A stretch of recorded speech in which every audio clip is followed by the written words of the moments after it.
of whether you're involved or not, regardless of whether they call it or not. It's on its own path. The job of the coach or the change agent is to find out if he or she is in sync with where the Temenos wants to go. So now I'm going to talk about the collective fear, Tom. This is where it comes in. These containers, these teams, these collective people that you're working with, there are artificial energies around these teams. I call them as the forces. In the standard world of organization learning and systems thinking, there are several documented forces. I'm going to leave them aside, but I'll bring a few that I've noticed here in transformation. The first force that I pay attention to is the context. It's almost as if the history of the collective or the history of the team is a force available for the change agent to tap into. What is the context of this group? Where are they coming from? What have they done before? It's almost as if the group wants you to honor its past, honor its being, before you enter in and make a change.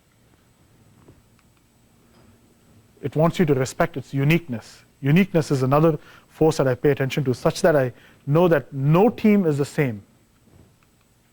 And then balance. So the way I look at Agile is that it's a source of disruption. And that the organization or the team has a force that I call as balance, where whatever you are saying will come into the system and then it will be assimilated. And this is the classic scene I showed from Matrix, where Keanu, the Neo, is going into the Matrix and he's going to be assimilated, broken down, and then a new one is going to come up again, right? So I find that everything that I've noticed in the last almost about 20 years, every transforming principle, methodology is absorbed. The organization grows just another inch or another inch or another inch. But it's this force that I respect, you know. And the reason I pay attention to this force is if I, as a change agent, am not in step with the force of balance of the organization, I'm going to be kicked out. I'm going to be thrown out as a virus. Tom, this is your collective fear. So at an individual level, the fear crosses over the activation of the life force and the sense of vision. At a group level, I call it safety. Right? It's actually available for any change agent to observe. It's like as if it's palpable. You can see it. You can see when you've crossed the limit of the collective fear. So I call this safety, and safety is the limit of your ability to transform a team or an organization. You know, it's hand in hand with balance, but what I'm looking to sense as soon as I walk in is what is the limit of change that this group can tolerate, and how can I stretch them 1 inch or 1 meter at a time. Any comments about this? Does this help you with your collective fear? Well, I've worked in organizations with collective fear, so I agree that you can't instill safety unless you convince people that fear has been admonished and virtually eliminated. And to do that, you have to go deep into the culture. You have to change some levels of thinking that may be impossible to do. And it's, at best, it's a Gordian knot as to how you do it. Right? And at worst, you end up on your ass outside the door. That's what happens. Yeah. Right? They're not gonna buy it. Yeah. Yeah. Someone has to step up. That's how I've noticed it works. Someone has to step up. I'll just say that when you're trying to create safety, this is where you have to figure out who is an ally and who's a friend, who's an adversary, and who's an enemy. And there's a great paper written about that that's been circulating around. It's just very intrinsic to understand to get to this level of safety Mm. And adversaries and allies have a relationship with you because it's mutually beneficial, right? So it's conditional. Mm. And that's where in organizations you have to really find out who adversaries and allies are, because adversaries don't necessarily impede you from getting to safety. But you have to figure out what's in it for them, right? I mean, that's the conditional part of it. Enemies will work against you with unconditional. So when you start figuring out who are enemies in an organization, you can't waste your time trying to change them and break them along. They'll work against you without it. You have to try to get adversaries. It's the old adage, my enemy Enemies. is my greatest friend. Yeah, right? yeah. You have to figure out how you leverage other people to work against enemies and not waste your energy on that. You might be seeing that where you're working now. I mean, I would imagine in a large organization you will find those kinds of vestiges of relationships and so forth. Yeah, absolutely, actually. And I try to understand the motivation of all these people, and I try to reason why these people exist in this situation. I really try to understand that, and sometimes it escapes, but there must be some purpose for all these people to be in this place where transformation is happening. And The biggest mistake I see people playing is miscategorizing people, mm, right? So they assume adversaries are enemies, and that kills a relationship that could be beneficial. Adversaries are not enemies. mm, They're opposing you because of some dynamic that benefits them to do that. mm, They can quickly become an ally depending if the benefit statement changes.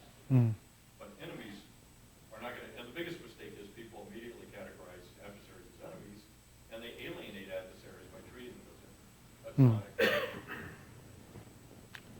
thanks. Any other comments? Yes, please, Carol. No, I don't have the experience in the agile environment, but I've spent a long time working with organizations and leading individuals. And I have experienced lots of being vulnerable. Because the counter to high fear, high distrust, all of that, is if I can be vulnerable, if I can be open, then it diffuses a lot of that, and pretty soon people start to come toward me instead of being in their own situation. But I think it really plays into what I said earlier about your own first. The way I'm trying to give my own thoughts on this, with due respect to Carol and Tom, is that I want to stay unattached to the results. I want to stay unattached to the outcome of whatever I'm doing. I want to see what is reality and what will emerge, and I want to just accept it, and I want to record it and share it with everyone. So if enemies show up, I want to record it. If vulnerability helps, then I want to record it. All right. Moving on, mixed signals, right? So this is a phenomenon that I've seen in almost every place that I've gone.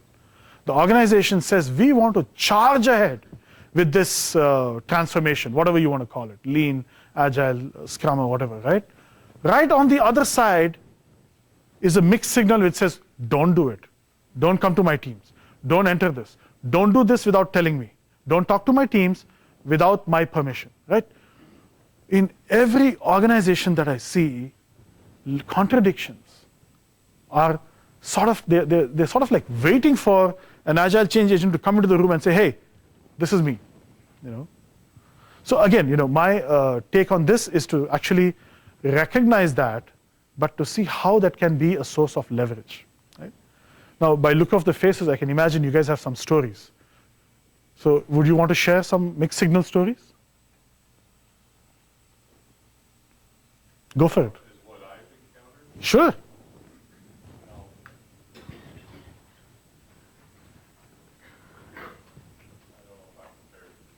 I know. It's dangerous territory. I mean, mixed signals usually don't become apparent until after they've had effect. Mm. You might have some conjecture that they're mixed, right? But you don't know that until you see what the effect of it is. Mm. And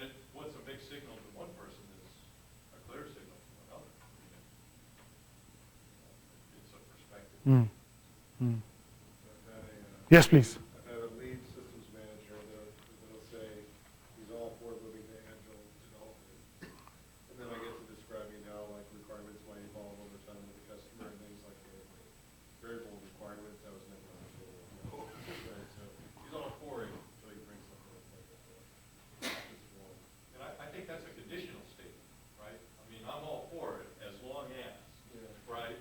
That's not a mixed signal to some people, that's a Okay. clarification, Correct. right? It might not be what we consider to be a healthy stance, Mm. Mm. but it's not necessarily. I think more of a mixed signal is where you're actually hypocritical about something, right? So I'm all for agile, but then my behavior doesn't demonstrate that at all, Mm. right? Now I'm getting mixed signals. Wait, you said one thing, but your behavior, right, says that, that you're all for or not for. Mm. Any more stories? I think Yeah. the two classic mixed signals that I've experienced are that those in power, they want a transformation of some sort, but they're not willing to participate in it. It should happen there, not up here. And the other one is I think a quest to have a technical transformation, but not anything else. So the people shouldn't change, the culture shouldn't change, nothing else should happen. Just fix the problem. And so I think that's a big mixed signal, because if you're in the middle of it, Yeah. you're looking in different directions, seeing quite different colors. Yeah. Why I tell you, most of the things that I get called to, people think it's just this. It's just like the software team. Then it blows up. It blows up. Soon, they're transforming the human resource system to have team-based compensation, not individual compensation. I love it. I love it. Great. Any more stories about mixed signals?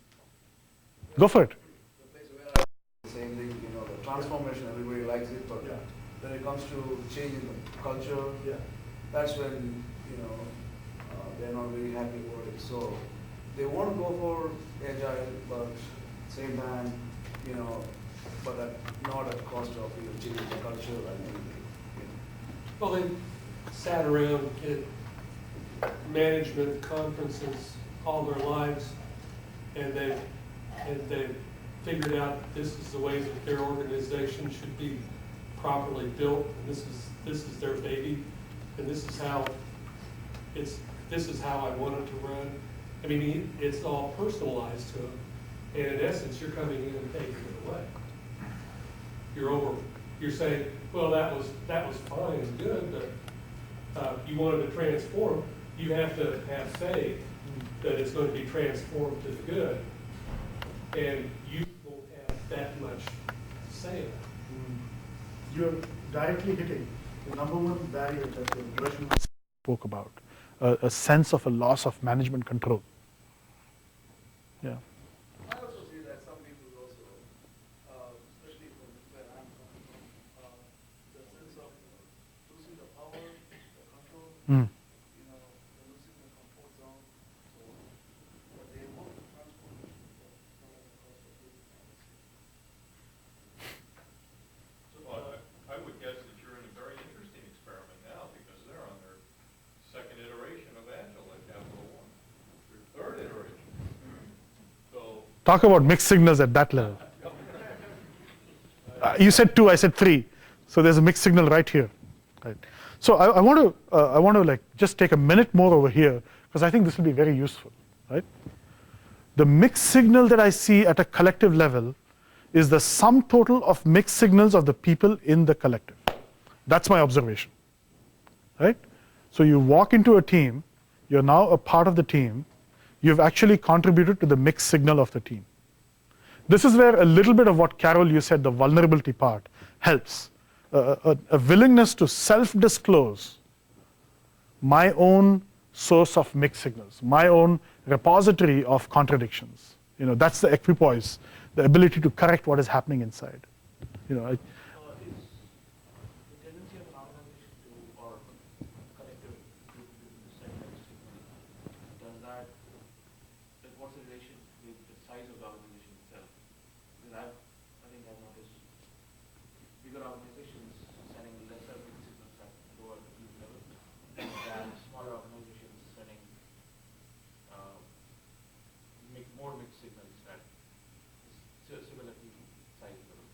The true answer to your question is I don't know. Right? I've only studied 100 organizations, but you don't know this. This is such a vast zone of response. Every organization will have its unique characteristic. I hope that helps, but your organization may have that characteristic. My organization with large people may have hundreds of mixed signals. Great. Any more questions about this? All right. So the way that I would like to approach mixed signals is it exists for some reason. It's the same discussion that we had about adversary and enemy, right? So let's leave that aside now. Come to this signal, right? If the signals are mixed and it's part of the collective, how do you take advantage of it? That's the key, right? You have to learn how to take advantage of it. By now, I presume you are an expert at this, Aaron. So go for it. Tell us a story. I presume everything is in confidence here, guys, right? Right? We're just sharing as colleagues and friends. So. Yeah. So I think there's a lot of examples in the project we're working on. Yeah. So I was trying to think of a specific one. I think there's a large willingness by the management team, for example, to go through an overall agile transformation. They're starting to understand what that really means, but they're also pushing their own personal agenda in a lot of these things. So, for example, bringing in consultants who are not us